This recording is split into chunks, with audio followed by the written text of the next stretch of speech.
World War II. There is nothing in history that can quite measure up to the treacherous battles fought during this chaotic time. Millions of men joined the military and worked to protect our country as soldiers. Men discovered that war wasn't as glorious as it sounded. They saw blood and they saw death. However, the soldiers weren't the only ones trying to help our country. The people of America were involved in their own battle, keeping the soldiers supplied with everything they needed to win the war. They did this in so many different ways, one of the most prominent being the people making the industry flourish. The industry in America during the time of World War II had an enormous impact on the Allied victory because of its miraculous amount of production of war materials at the very beginning of America's involvement and the amazing goal America achieved by the end of the war. By 1939, when World War II started, the United States of America found that they were quite behind in military research and production because they were isolating themselves from the war. Because of the Great Depression, businesses were failing. Between the years of 1922 and 1939, only 4 merchant ships were made. This lack of industry posed an obvious problem for the rest of the world because military goods and materials were necessary for the nations that were fighting against the Axis powers, since they did not have the ability to produce as much as they needed for a victory. Before all hope was lost, America's industry flew to the rescue. In order for the U.S. to come up with a sufficient amount of military materials, many of the citizens knew that they would have to play a large role in helping out the factories.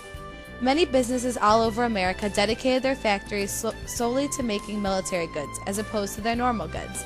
Factories that normally made cars, farm implements, or trains now made tanks, machine guns, and shells. The smaller businesses such as orange juice and merry-go-round factories became subcontractors to supply parts such as gun mounts, plane gears, and scaffolds for aircraft repair crews to stand on. Also, different parts of America contributed with different materials. Minnesota and Michigan contributed steel and iron, the Midwest contributed grain storage facilities, the Southwest contributed oil refineries, and Washington contributed water energy. During World War II, the city of Detroit also had a large impact on the production of military goods, and in return, the war brought more people to Detroit for jobs. Detroit, Michigan was the center for vehicle and plane production, and this was very important because of the bigger war supplies that were built here, due to the large amount of factories and the high skill of workers. Also, the assembly line was started here by Henry Ford. Assembly lines, which were first introduced in the 1920s, also played a large role in the factories all around the country and the success of the mass production of military supplies.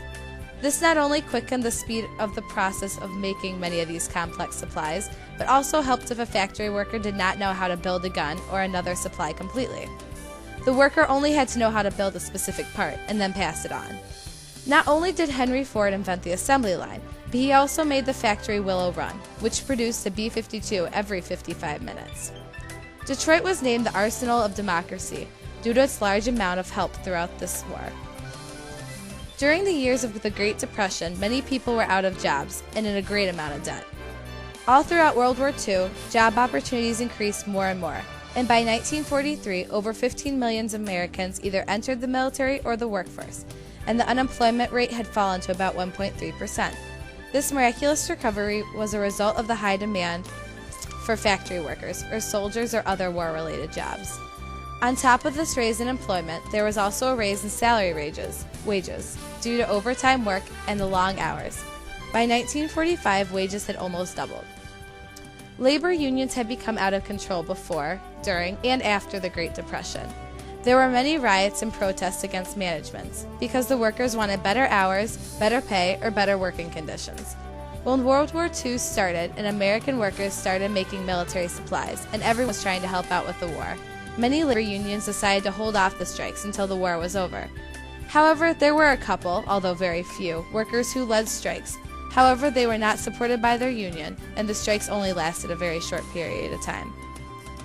So the industry in America during the time of World War II had an enormous impact on the Allied victory because of a totally miraculous amount of production of war materials at the beginning of America's involvement and the amazing goal America achieved by the end of the war.